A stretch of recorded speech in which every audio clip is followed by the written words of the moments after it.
الجهاد إلا رجل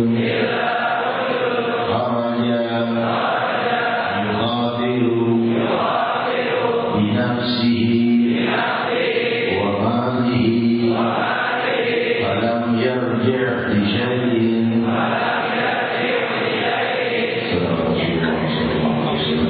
صحيح رواه البخاري في صحيحه.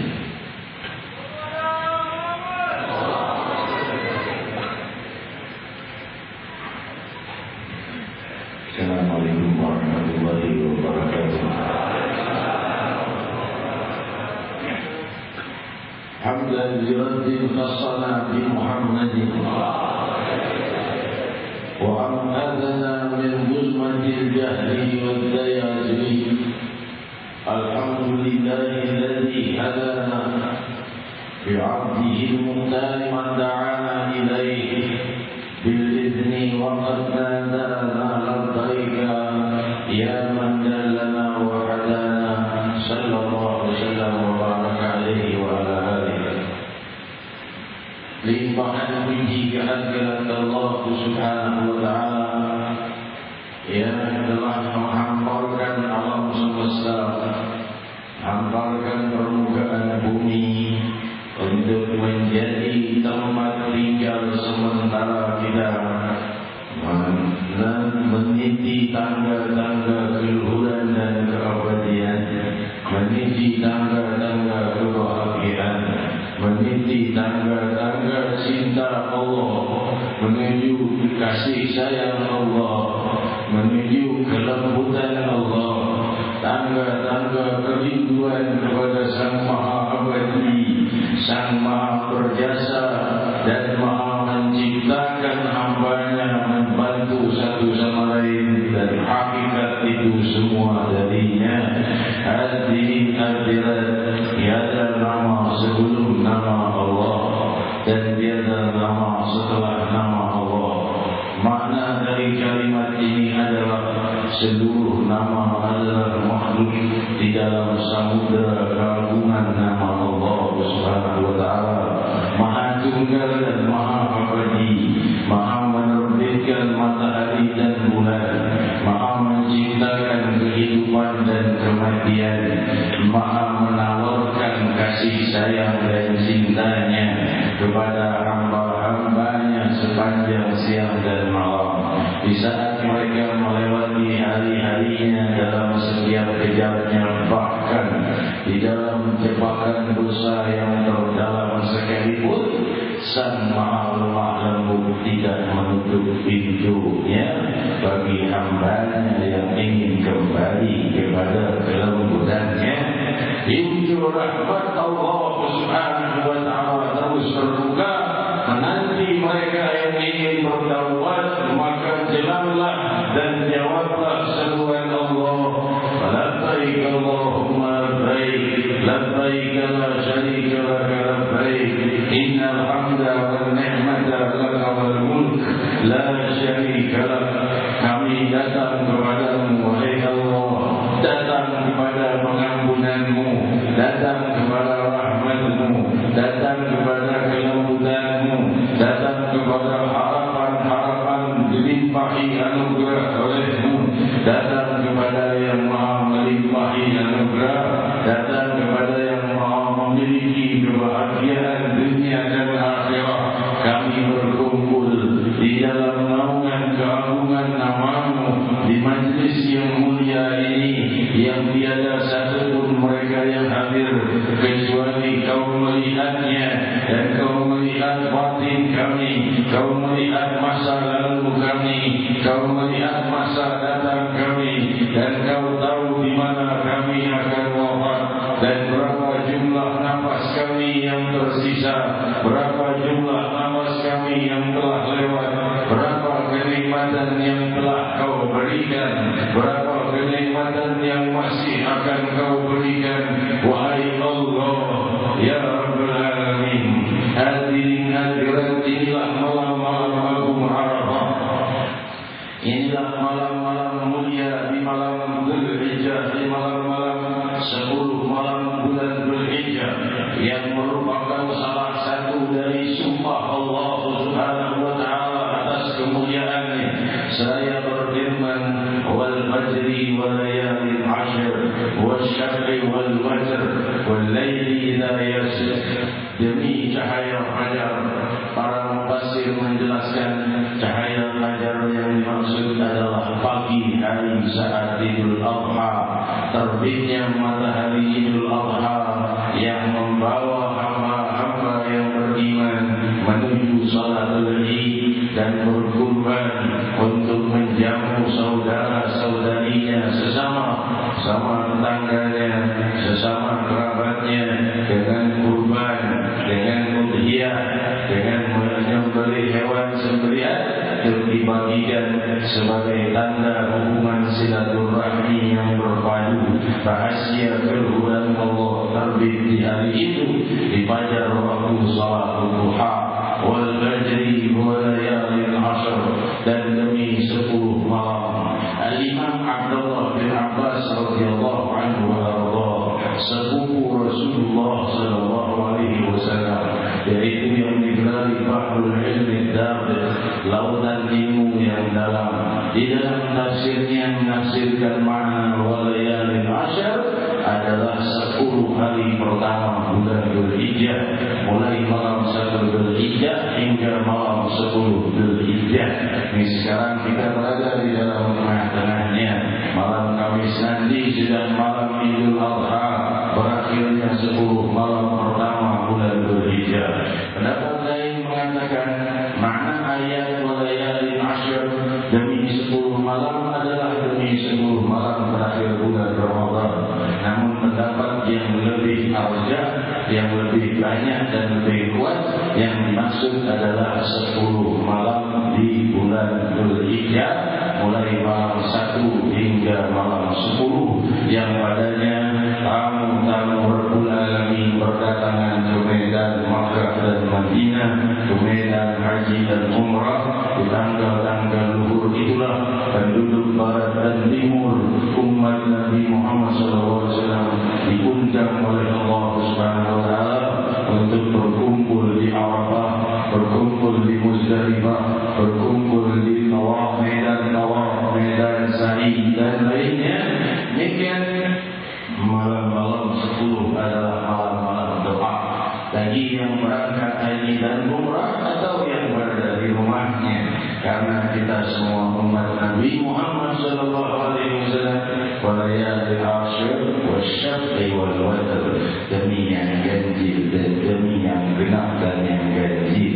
Berkata Imam Ibn Abbas radhiyallahu anhu, makna kalimat ayat ini adalah hari Arafah dan hari Idul Adha, 9 Dzulhijjah dan 10 Dzulhijjah.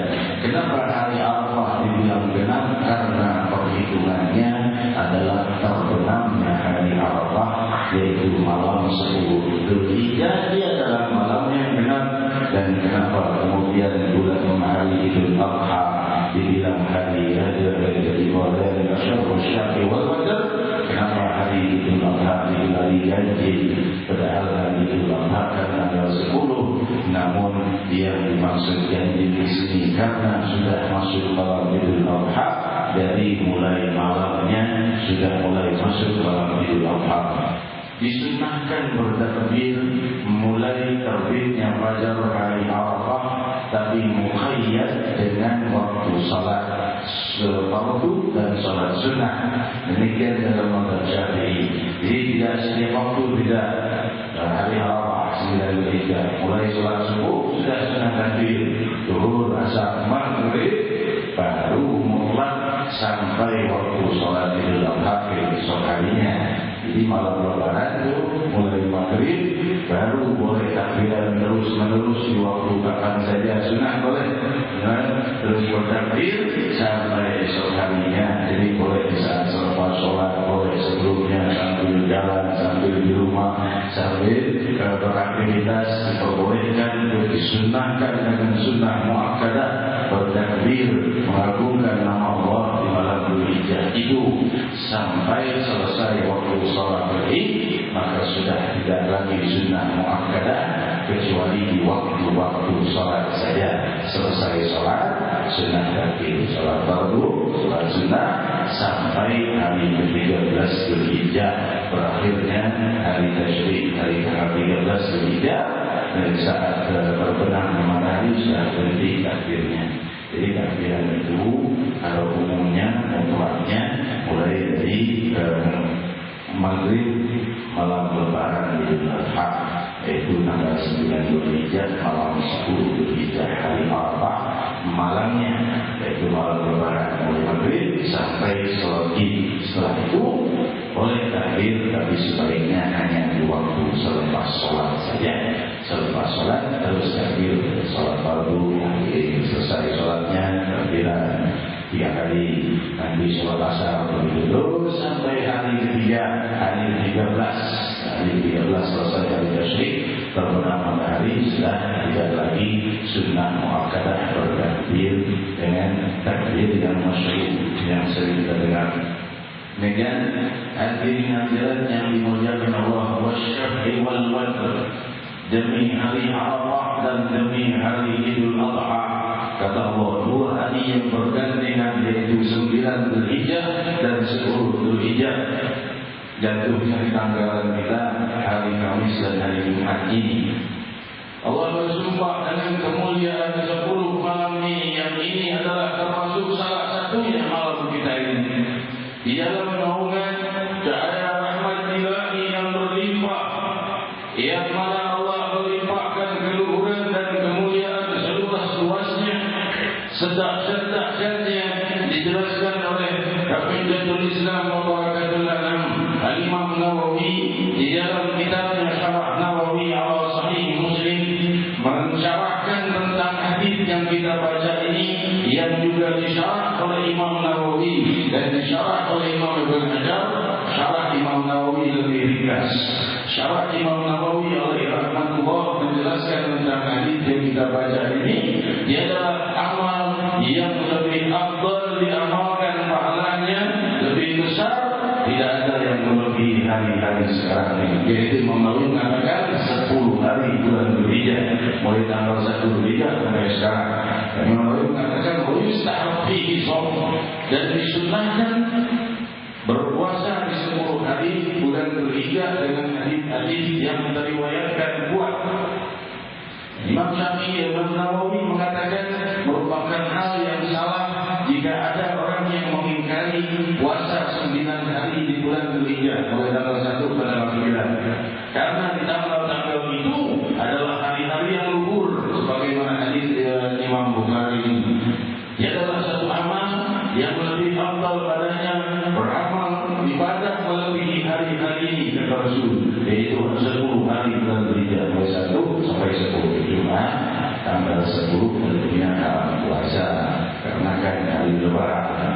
Jadi untuk hari lebarannya dia puasa, hari-hari lainnya seluruh ibadah sunnah muakkadah, karena sudah munculnya hadis ini diperkuat dengan firman Allah walayalin asyr wasyaf'i wal watr. Hadirin hadirat, kita bisa menunggu Rasul sallallahu alaihi wasallam bersabda, tiada satu hal yang lebih baik daripada amal-amal di hari-hari seperti sekarang ini, maksudnya ganjaran pahala yang sangat besar. Para sahabat bertanya, ya Rasulullah, wal jihad? Jadi kalau jihad juga masih besar ini pahalanya orang yang ibadah di hari-hari ini. Rasul berkata, walaupun jihad tidak bisa pahalanya melebihi orang yang beribadah di 10 hari bulan ini, bulan Dzulhijjah, ya, perhitungan Hijriah maksudnya.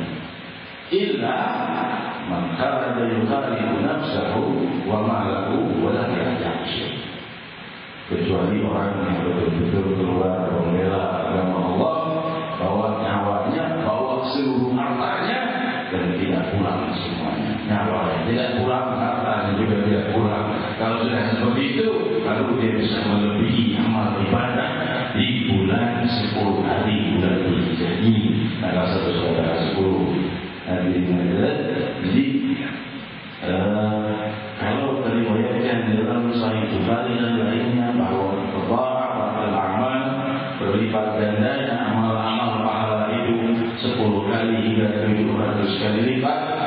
Dan tentunya para imam menjelaskan yang 700 kali lipat itu adalah di waktu-waktu tertentu, di antaranya di bulan Ramadan, di antaranya di 10 hari bulan Dzulhijjah ini, di antaranya juga pada hari 10 Muharram nanti. hadirin hadirat yang dimuliakan Allah, demikian keagungan hari-hari mulia ini. Kita gentar ataupun bergetar jiwa kita mendengar indahnya hari-hari mulia ini. Sampai sahabat berkata, ya Rasulullah, jihad dengan perang, mengorbankan nyawa, meninggalkan keluarga, sahabat dan semua.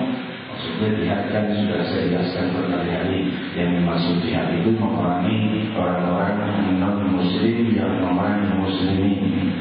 Sebagaimana firman-Nya, la yanhakumul ladzina 'anil ladzina lam yujadilukum fid-din wa lam yukhrijukum min diyarikum.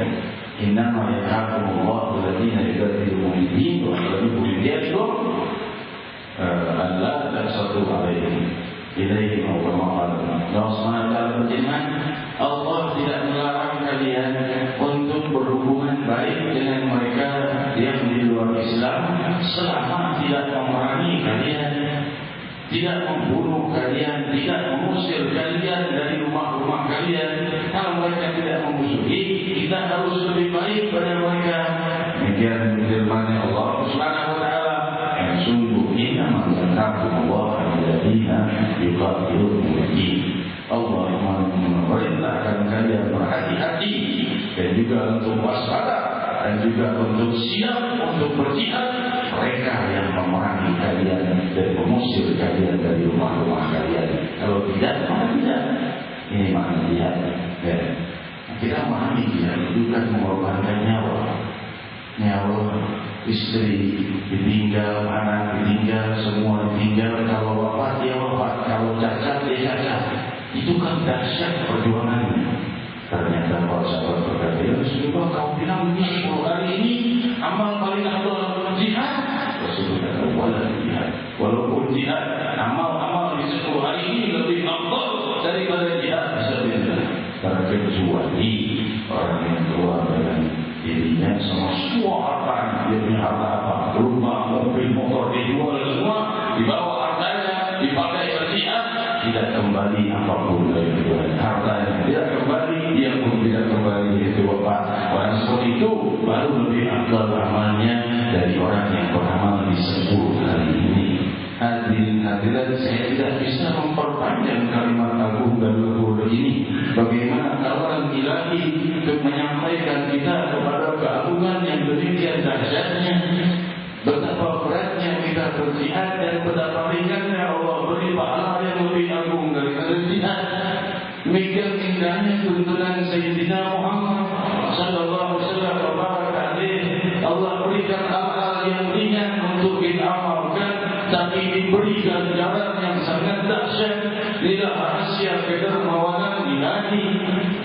Hadirin hadirat, saya berfirman, qul huwallahu ahad, Allahus samad, lam yalid walam yulad walam yakul lahu kufuwan ahad. Katakan Allah itu tunggal. Tunggal dalam segala hal, tunggal dalam keabadian, tunggal dalam kesempurnaan, tunggal mengawali segala-galanya dari tiada, tunggal mengawali segala-gala selainnya. Subhanahu wa ta'ala. Hadirin hadirat, jadikan Allah subhanahu wa ta'ala tunggal menguasai jiwa kita. Jangan jadikan ada yang lebih dari nama Allah di dalam sanubari ini. Hadirin hadirat yang dimuliakan Allah, usia kita semakin hari semakin berkurang, semakin dekat dengan kematian. Setiap nafas kita adalah selangkah menuju ajal, dan hari perjumpaan dengan Allah semakin dekat. Hadirin hadirat yang dimuliakan Allah, jika amal kita tidak bertambah begitu-begitu saja setiap hari tidak berubah, berarti kita semakin mundur. Karena apa? Karena jarak antara kita dengan perjumpaan dengan Allah semakin dekat.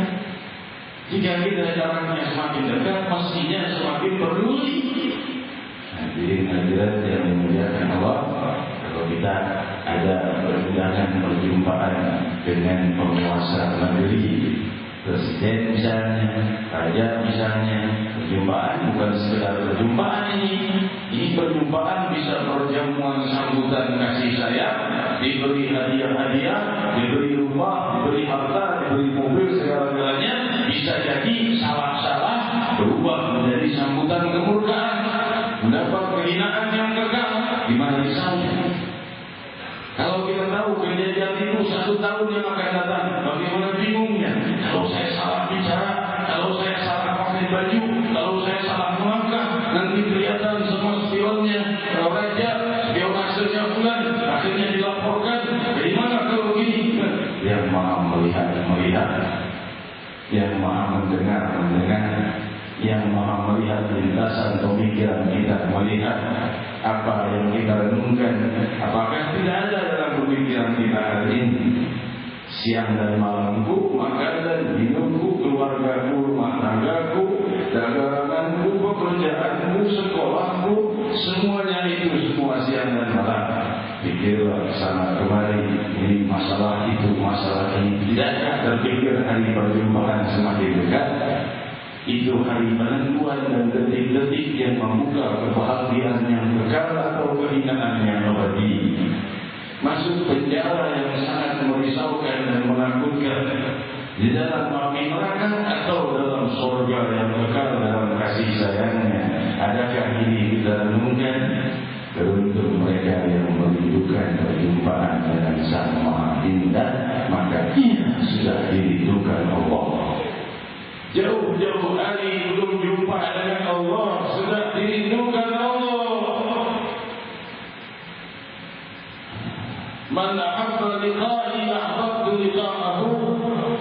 Barang siapa yang rindu jumpa denganku, aku rindu jumpa dengannya, kata Allah.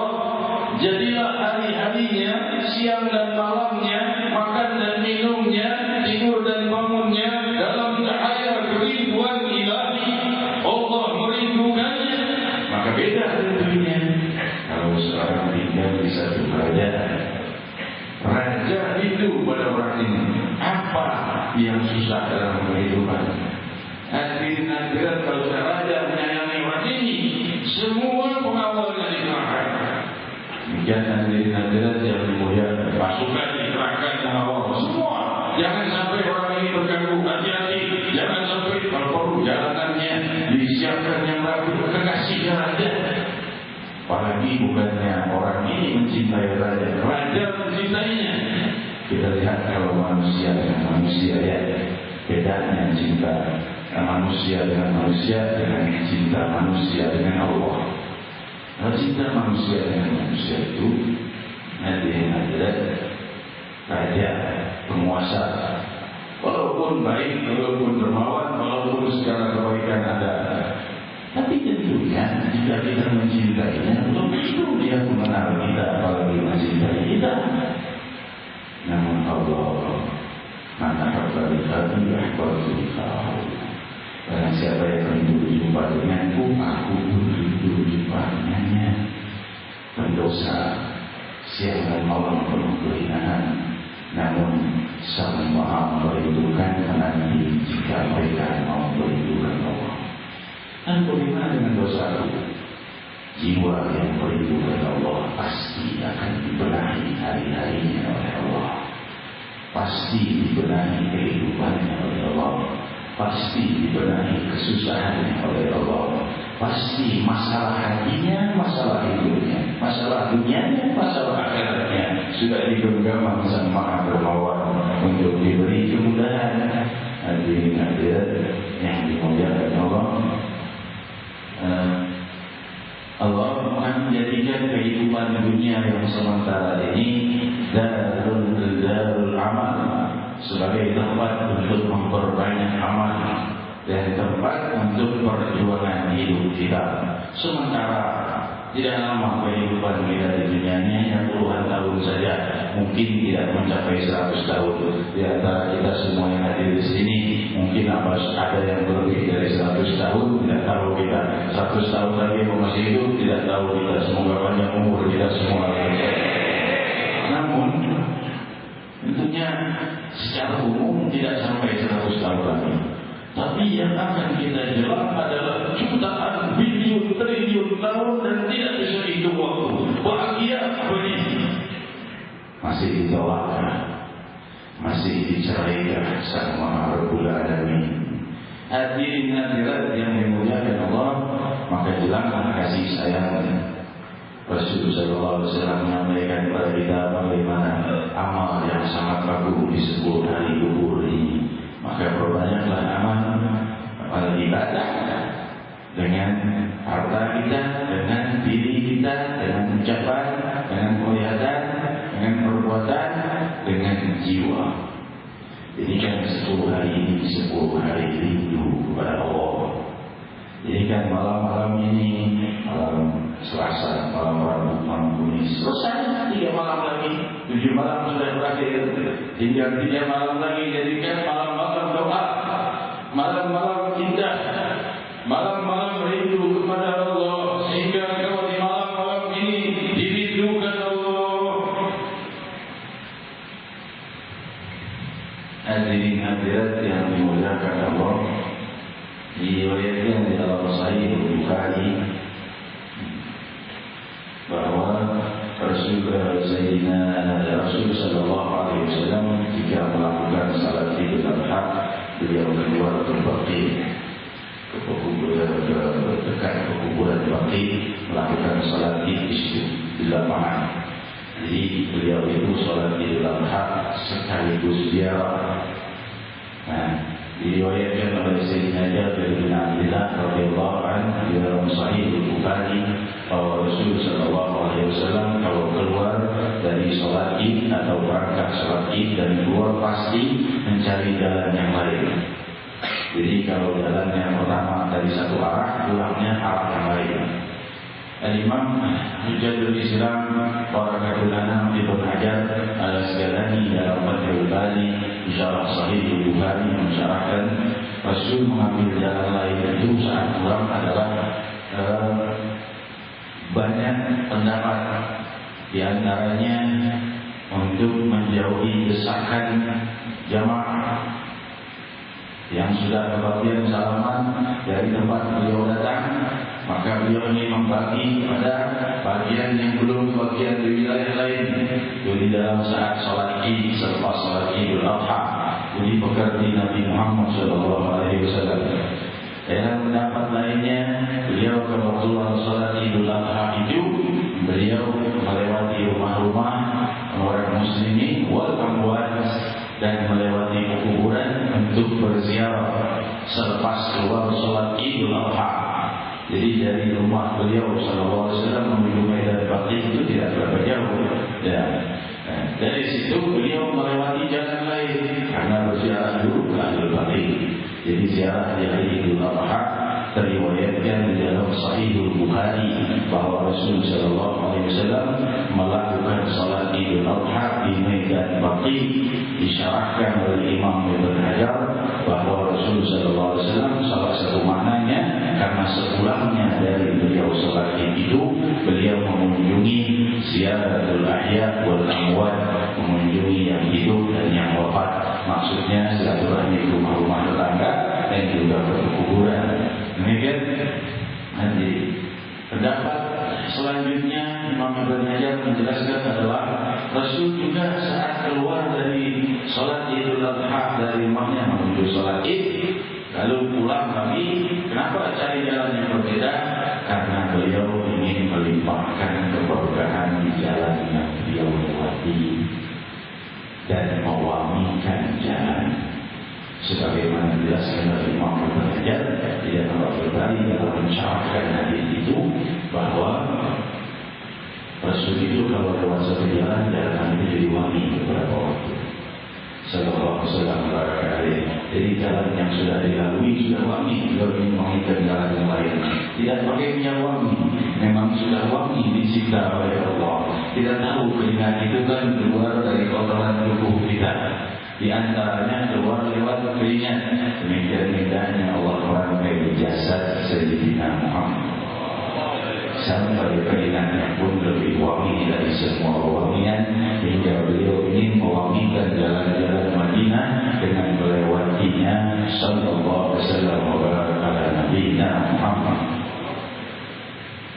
Kemudian Imam Ibnu Hajar menukil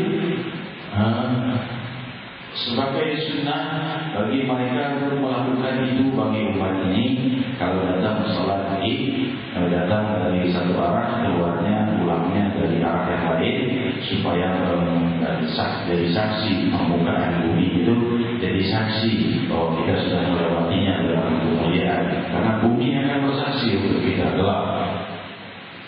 Ayat ini menjelaskan yang dimuliakan Allah. Di dalam malam-malam agung ini disunnahkan bagi kita untuk memperbanyak doa. Kita kalau lihat orang sholat, makanya sholat sunnah dalam tiga tempat. Kita mengapa tiga tempat begitu? Maksudnya makin banyak pijakan bumi yang akan menyaksikan kebaikannya. Karena setiap tempat yang kita pakai berbuat pahala dan dosa akan bersaksi di hari kiamat kelak.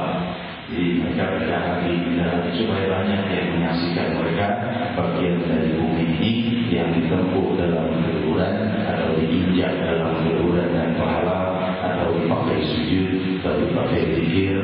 Demikian hadirin-hadirat, dan tanah mulia masjid ini pun yang tidak diduduki akan menjadi saksi bagi kita di yaumul qiyamah. Muncul pertanyaan kepada saya tentang kalau hari Jumat Idul Adha itu bagaimana? Karena ada pendapat mengatakan bahwa Rasulullah SAW membolehkan orang untuk tidak usah Jumat kalau bersatu sholat Id dan sholat Jumat pada satu hari. Ijtama'al Id wal Jumat fi yawmin wahid.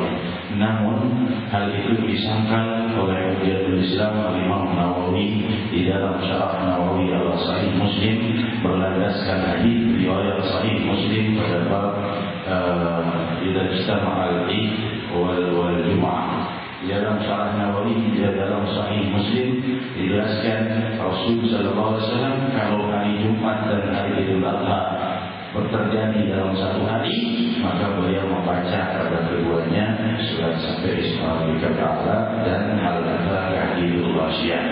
Hadis riwayat ini merupakan satu dalil bahwa Rasul tidak memerintahkan sholat Jumat hilangkan. Berarti Rasul melakukan sholat Jumat di waktu hari itu juga. Lalu ditengahi oleh Imam Nawawi rahimahullah tentang hadis yang mengatakan tidak perlu sholat Jumat kalau hari Idul Adha karena sudah sholat Id. Itu bagi mereka yang datang dari jauh. Di masa lalu mereka mendatangi dari jauh, sholat Id di satu tempat, datang dari wadi itu lembah-lembah, tempat-tempat yang jauh.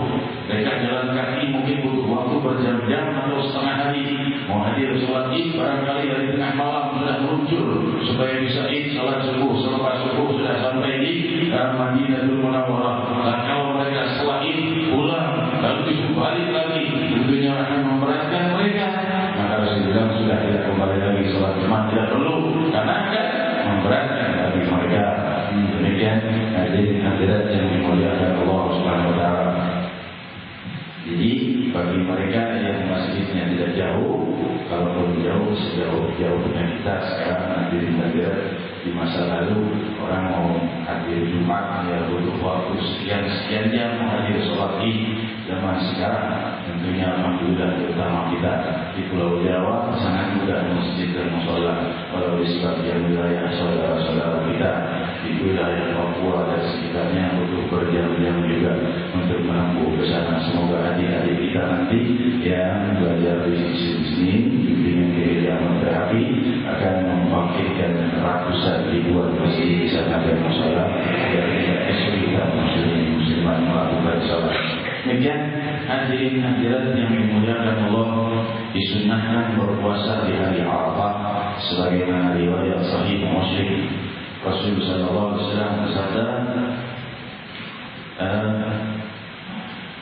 "Siyam Arafah yukaffiru as-sayyi'ah sanata allati qablahu wa sanata allati ba'dahu." Demikian riwayat Sahih Muslim, orang yang berpuasa di hari Arafah diampuni dosanya setahun yang lalu dan setahun yang akan datang.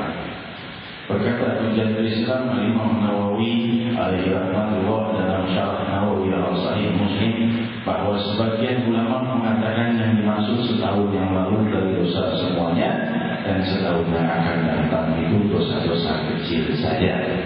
Tetapi ada pendapat yang mengatakan bahwa yang dimaksud setahun yang akan datang itu Allah akan beri dia hidayah, beri dia taufik hingga dia tidak sampai ke hari Arafat yang akan datang kecuali sudah dihapus dosa-dosa oleh Allah Subhanahu wa taala. Hapus setahun yang lalu, setahun yang akan datang. Demikian indahnya, bukan berarti kita berpikir sudah puasa hari Arafah boleh maksiat setahun, jangan tidak diterima puasanya. Belum puasa sudah niat begitu. Dan sebab itu hadirin hadirat, niatlah ikhlas karena Allah, maka Allah akan hapuskan dosamu setahun yang lalu dan setahun yang akan datang. Demikian indahnya, sama indah, dan tentunya di hari Arafah perbanyak doa. Jadikan hari Arafah hari puasa kita. Mereka saudara-saudari kita kumpul di medan Arafah, di dalam kuburan di hari Arafah, di padang Arafah, di dalam zikir dan doa. Nah, mereka yang di sana tidak disunahkan puasa. Demikian karena Rasul diriwayatkan dalam Sahih Bukhari ketika beliau melakukan Hajjatul Wada, para sahabat tanya, ini Rasulullah puasa tidak? Ini kan hari Arafah. Puasa tidak, puasa tidak, mau ragu. Maka berkatalah salah satu istri Rasul SAW, berikan beliau susu. Beliau tidak nolak susu. Coba kalau beliau nolak berarti puasa. Kalau tidak nolak berarti tidak puasa. Kalau air kan belum tentu diterima. Kalau mau minum, dia minum. Tidak mau minum, barangkali beliau nolak. Dan beliau tidak akan nolak kalau susu yang diberikan. Jadi kalau puasa, kalau ditolak, ajukan susu. Jika itu Rasul berada di atas kontanya, diberikan susu, beliau minum.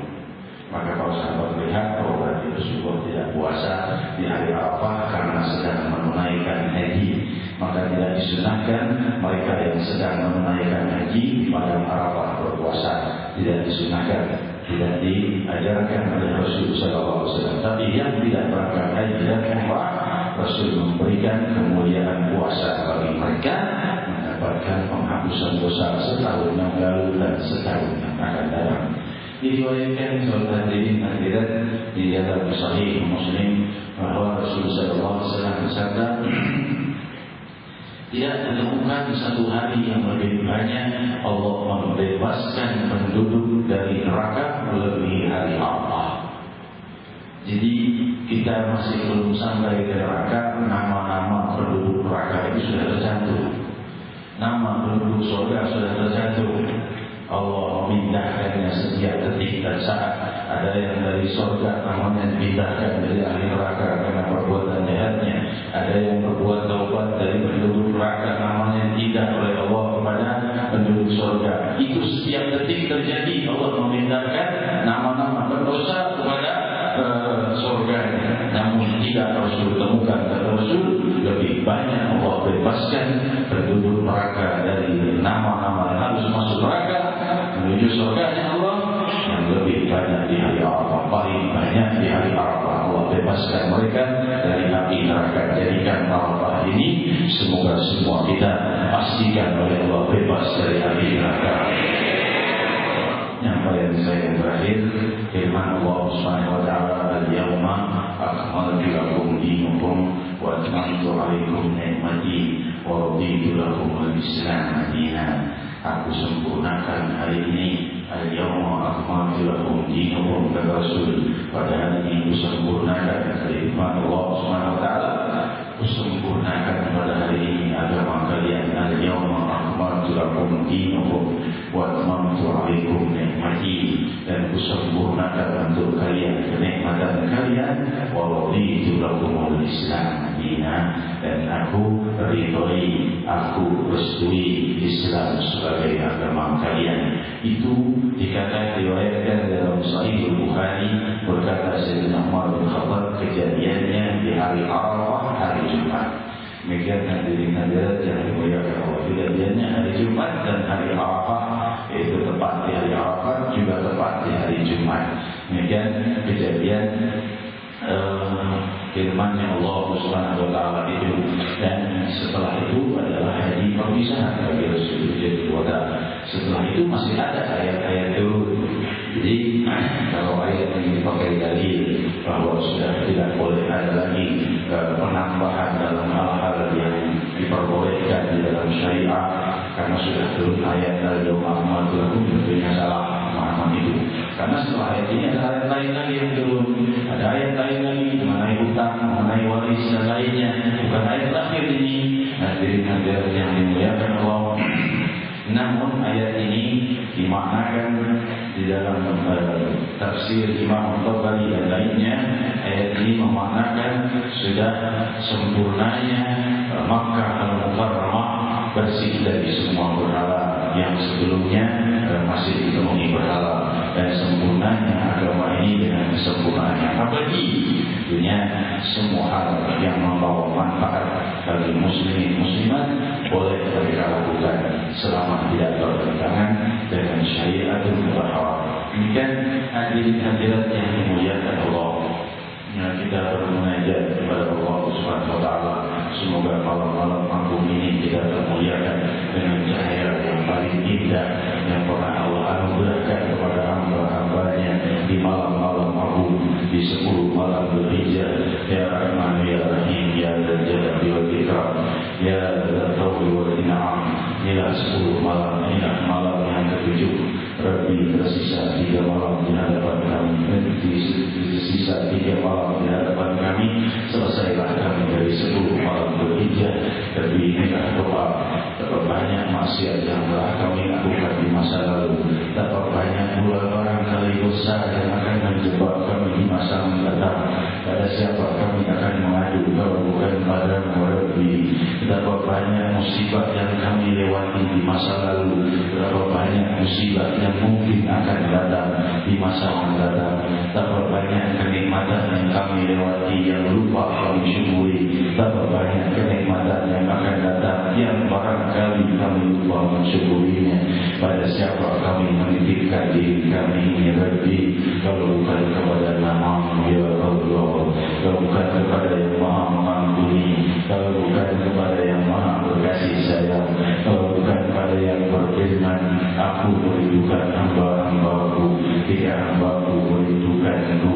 Ada yang berfirman, aku bersama hambaku, tiga hambaku mengingatku dan bergetar bibirnya menyebut namaku. Rabbi, kami memanggil namamu, kami getarkan bibir ini untuk memanggil namamu. Yang getaran bibir kami menerjemahkan seluruh doa dan hajat kami. Panggil namamu dalam satu nama kami memanggil namamu Rabbi ya Allah, maka dalam setiap nama itu kami pendamkan seluruh hajat kami, kami mohonkan seluruh doa kami, kami mintakan segala kemudahan di masa mendatang, kami mintakan pengampunan di masa lalu, kami mintakan taufik dan hidayah, dan kami minta kepada-Mu agar kami jauh dari api neraka.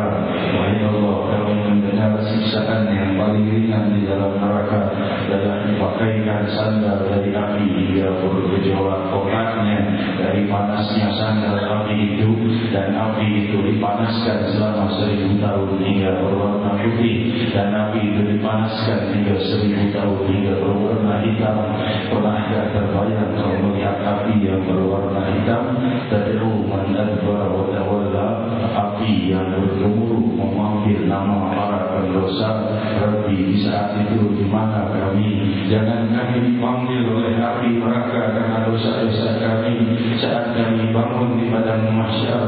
Ya Allah, ya Rahman, ya Rahim, pastikan kami dalam kelompok yang Kau firmankan, innal ladzina sabaqat minna husna ulaika anha mub'adun la yasma'una hasisaha wa la yahzunhumul faza'ul akbar. Orang-orang yang sudah lebih dahulu Allah beri anugerah karena mereka minta di masa hidupnya husnul khatimah, Allah berikan bagi mereka anugerah, mereka jauh dari api neraka. Jangankan mendengar gemuruhnya, la yasma'una hasisaha, desisnya pun mereka tidak mendengarnya, karena mereka dalam gulungan cahaya kelembutan ilahi. Mereka sampai ke surga Allah. Ulaika anha mub'adun la yasma'una hasisaha, mereka jauh dari api itu dan tidak mendengar desisnya. Wala yahzunuhumul faza'ul akbar, dan mereka tidak risau dan tidak bingung di hari semua orang bingung, karena hari itu mereka gembira dan berjumpa dengan yang Maha dirindukan, yaitu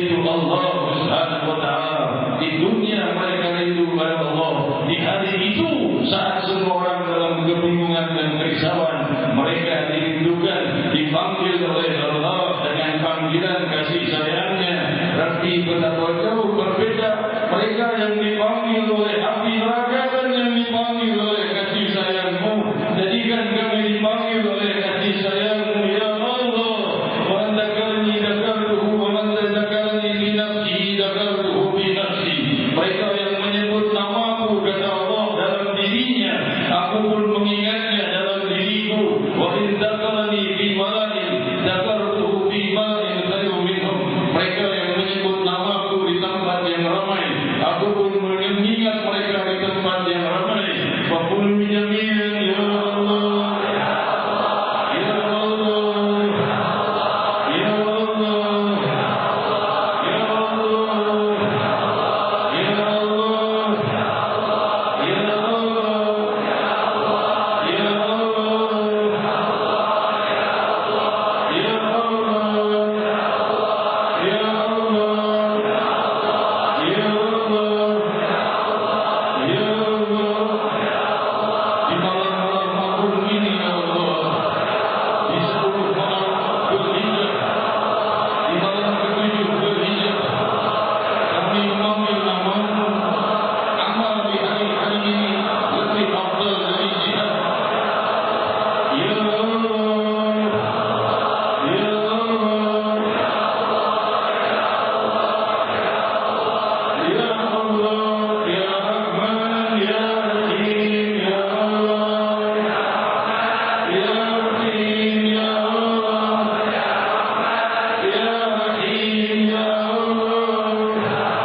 konvoi rahmat dan doa kita. Insyaallah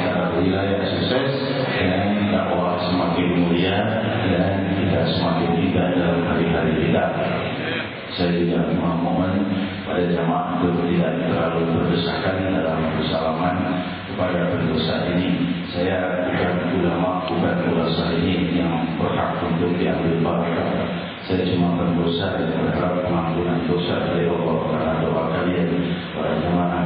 Jadi setiap mereka berdesakan, saya ingat bagaimana Rasul Sallallahu Alaihi Wasallam itu memang Rasul Sallallahu Alaihi Wasallam para sahabat berdesakan menciumi beliau, tapi beliau Rasulullah Sallallahu Alaihi Wasallam orang yang berhak untuk memuliakan.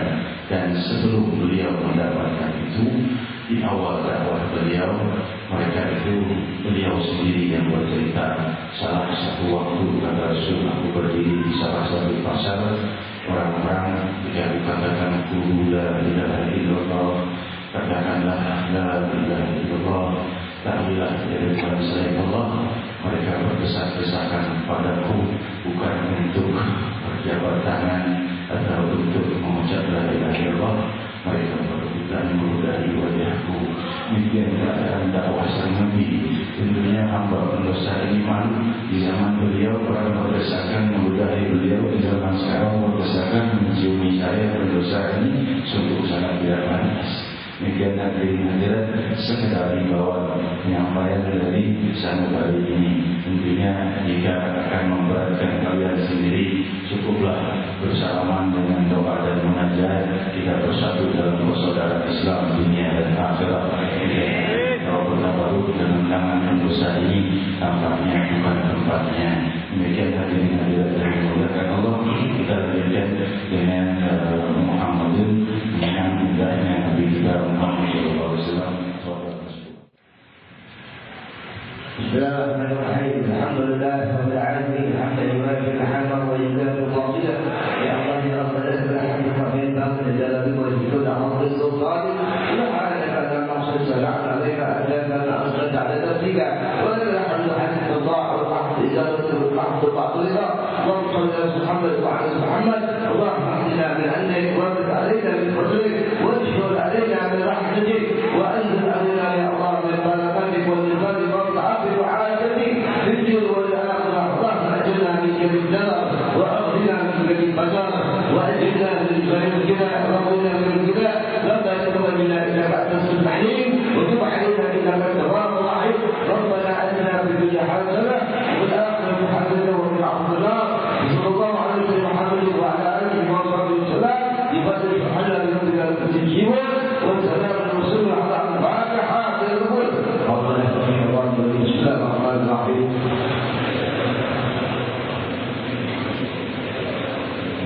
اللهم اهدنا فيمن هديت وعافنا فيمن عافيت وتولنا فيمن توليت وبارك لنا فيما اعطيت وقنا برحمتك شر ما قضيت تقضي ويرضى عليك انه لا يعز من واليت ولا يعز من عاديت استغفرك ونتوب اليك. وصلى الله على سيدنا محمد.